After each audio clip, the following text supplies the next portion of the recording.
সামনেই কেন্দ্রীয় বাজেট, আর সবার চোখ সেদিকে। কি আশা থাকছে এবার?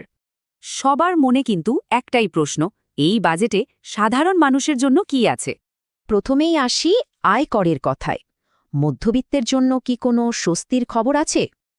আশা করা হচ্ছে করমুক্ত আয় সীমা বাড়বে, সাথে বাড়তে পারে স্ট্যান্ডার্ড ডিডাকশনও। এর একটাই লক্ষ্য, মাসের শেষে যাতে হাতে আরও কিছু টাকা থাকে। এবার আসা যাক দৈনন্দিন খরচের চাপে। এটা কিন্তু একটা বিরাট চ্যালেঞ্জ।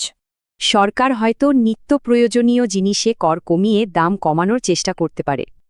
আসলে বাজার দর কমলে সাধারণ মানুষের পকেটে সরাসরি স্বস্তি ফেরে। এরপর আসা যাক কৃষকদের কথায়, তাদের জন্য বাজেটে কি থাকতে পারে?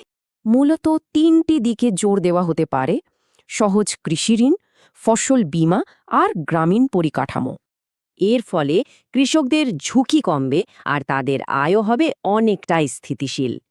কৃষকদের পর এবার দেখা যাক তরুণ প্রজন্ম আর ছোট ব্যবসার জন্য কি থাকছে। বাজেটে স্কিল ডেভেলপমেন্ট আর নতুন চাকরি তৈরির দিকে বিশেষ জোর দেওয়া হতে পারে। শুধু চাকরি নয়, ছোট ব্যবসায়ীদের পাশে দাঁড়ানো একটা বড় লক্ষ্য। যেমন ধরুন, সহজ লোন, ট্যাক্সে ছাড় আর ডিজিটাল পরিকাঠামো আরও উন্নত করা। কারণ ছোট ব্যবসা বাঁচলে আর বাড়লে দেশের অর্থনীতিও কিন্তু মজবুত হয়। তাহলে সব মিলিয়ে বাজেটের মূল লক্ষ্যটা কি দাঁড়াচ্ছে?